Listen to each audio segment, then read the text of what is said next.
Assalamualaikum warahmatullahi wabarakatuh. Kam jirtan dhaggeeffattoonni soofuma raabbi hundi keessanuu bakkuma jirtanitti nageenyi kan koo isin haadha qabu isinii jecha har'a hojii teekinooloojii ximaa tokko qabadhee isinii dhiyaadheera. Innis maalidha? Gaafii hunda keenyaa kan ta'ee fi akkamitti akkam goonee baatirii bilbila keenyaa yeroo dheeraadhaaf tursiisuu dandeenya jennee hundi keenya iyyuu dhiphata isa turreedha. Egaa isa kana qabadhee isiniif dhiyaadheera. Karaa yookaan tooftaan isinitti mul'isu kana hunda isaa yoo hojiirra oolchitan baatirii bilbila keessanii dachaa 2-3 guddisuu yookaan dheeressuu ni dandeessu. Step by step dhaan isinitti mul'isa. Isin sirriitti na hordoftanii bilbila keessan irratti hojii irra oolchuu ni dandeessu jechaadha. Kana gochuuf tooftaa lamatti fayyadamna. Tokkoffaa settingii bilbila keenyaa keessa wantoota sirreessinutu jira. Settingii bilbila keenyaa keessa irratti sirreessuudhaan tokkoffaa kan itti fayyadamnudha.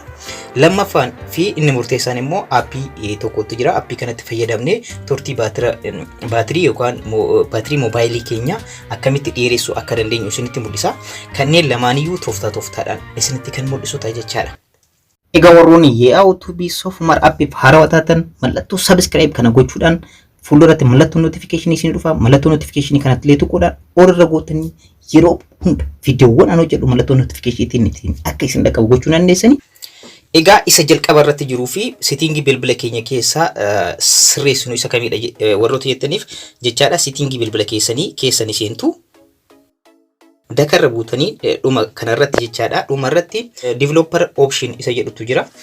Mobaayila tokkotti ni jira. Dhuma irratti developer option jedhee al tokko mobaayila tokko irratti developer option hin jiru. Mobaayila tokko keessa demmoo akkuma irra argitan system keessatti argama jechaadha. Developer option inni jedhu kan fakkeenyaaf kana system isa jedhu kana keessa yoo seenu developer option inni jedhu ni jira. Tokko keessa hin jiru. Warroonni hin seenneef warroonni developer option inni jedhu mobaayila keessan irra hin jirre wanti gootan isinitti mul'isa. About phone kan jedhutu jira. About isa jedhu keessan seentan jechaadha. Bilbila keessan irratti about keessan seentanii haala kanaan daka kana irratti buutanii jechaadha. Build number kan jedhutu jira.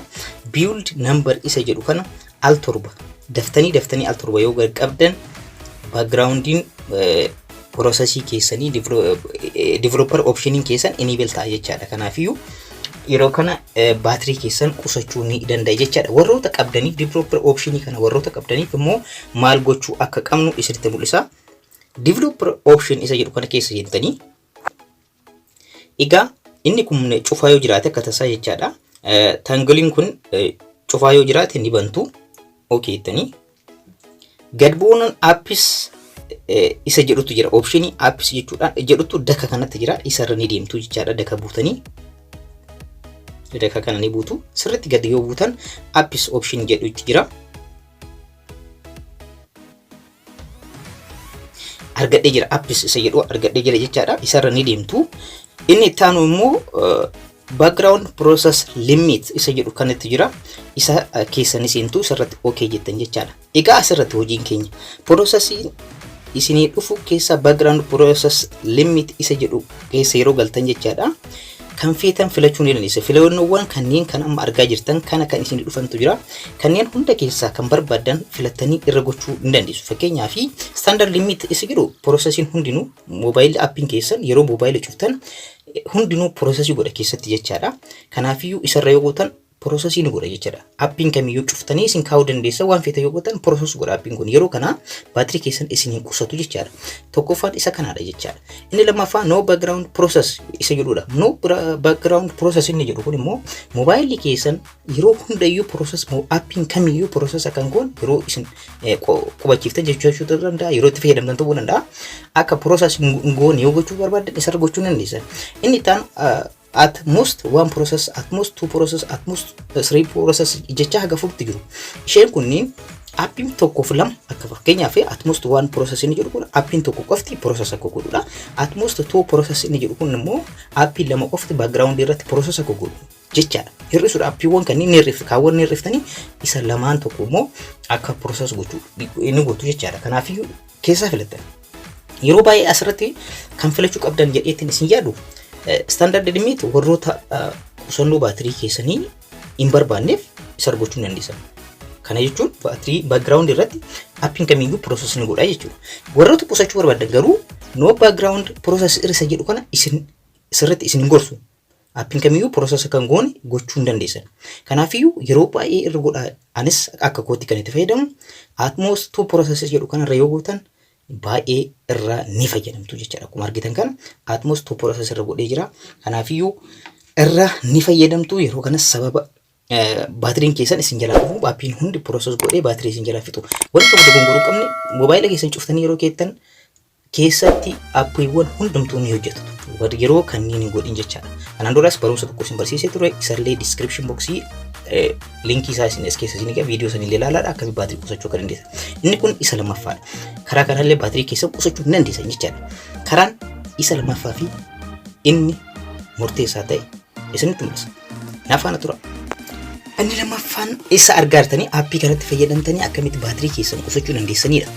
Appii kana salphamatti argachuu dandeessanii Play Store keessan irraa argachuu dandeessanii Play Store irraa warreen argan video kana bakka gadhiisu description box isaa jala argachuu dandeessanii akkanumallee Telegram kan koo linkii isaa description jala isinii kaa'a achi keessa seentanii appiillee buufachuu ni dandeessu jechaadha. Karaa lamaaniinuu buufachuu ni dandeessu. Kanaafiyyuu bara salphaadhaan buufachuu barbaaddan Play Store keessan irra seentanii Pixof jettanii asirratti yoo barreessitan akkuma argitan Pixof isa jalqabaa kana jechaadha. Inni jalqaba irra jiru kun amma fakkeenyaaf uninstall godhee jira waan ta'eef isa jalqaba irra jiru kana jechaadha. Akkamitti akka itti fayyadamtan isitti mul'isa haala salphaadhaan haala kanaan argachuu dandeessan. Egaa Pixof isa jedhu kan keessan seentu okay jettanii egaa permission isin gaafata jechaadha. Allow jettan. Itti aansuun permission kana allow jettanii inni bantu jechaadha. On gootanii ammas al tokkoof duba deebitu allow gootan jechaadha. Ammas of dubatti deebitu appii kana keessa ni baatu jechaadha. Amma irra deebitanii ni bantu. Appichi kana fakkaata jechaadha. Appii kana qofatti yoo fayyadamtan haala kanaan jechaadha. Haaluma amma jiru kanaan enable isa jedhu kana yeroo tuutan percentii 50 itti fayyadamtanii cancel isa jedhu kana itti fayyadamtan save percentii 50 isin godha. Appii kana qofa enable isa jedhu filter isa jedhu kana okay jettanii asuma irratti isin qusata. Fakkeenyaaf asirratti okay jedhu amma qusataa jira jechaadha. Percentii 50 isiniif qusata percentii 50 itti fayyadama jechaadha. Kanaadha. Garuu percentii 80 akkasiin qusatu jechuun dandeessa. Akkamitti gootanii isa kana qabdanii ganana yoo deemtanii argattan ni eda. Yeroo kan enable filter isa jedhu kana percentii haga isin qusatu filattanii kan fala barbaaddan percentii 90 ta'uu danda'a 80 ta'uu 60 ta'uu danda'a 50 ta'uu danda'a barbaaddan filattanii enable filter yoo gootan isiniif ni qusata jechaadha. Haala kanaan ni gootan. Wanni gochuu qabdan isin isa kana density like pixels isa jedhu kana jira. Isa jalatti isa kana isa dabalaa ni deemtu jechaadha. Amma percentii amma 13 14 jira. Kanaafi isa dhiyootti dabalaa deemtan percentiin mobaayilii kan keessan isin qusatu dabalaa deema. Yoo gad hir'istan immoo ni hir'ata jechaadha. Dhumarratti erga itti dabaltanii bakka barbaaddan san irra gootan fakkeenya percentii 88 akkanaa qusatu barbaadde percentii 88 irra godhee jira. Fakkeenyaaf 9 irra godheera.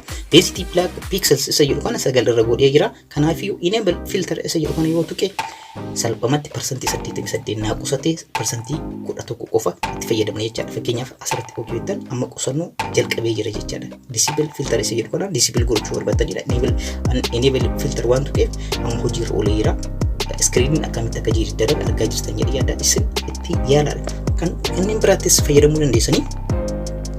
Fakkeenyaaf select types algorithm pattern filter isa jedhu kan bifa adda addaatiin bifa gara patternii argatanii akkanatti tuqaa gochuu dandeessan. Kan biraa immoo kan itti fayyadamtan night filter isa jedhu kan galgalatti fayyadamtan black filter isa jedhu kanneen laalaa itti fayyadamuu ni dandeessanii isinin jedha. Egaa haala kanaan amma isa hagammaatti isin mul'ise kana yoo sirreessitan bilbila keessan baatirii isaa qusachuu ni dandeessu jechaadha. Barnoonni har'a qabadhee isiniif dhufe kana fakkaata.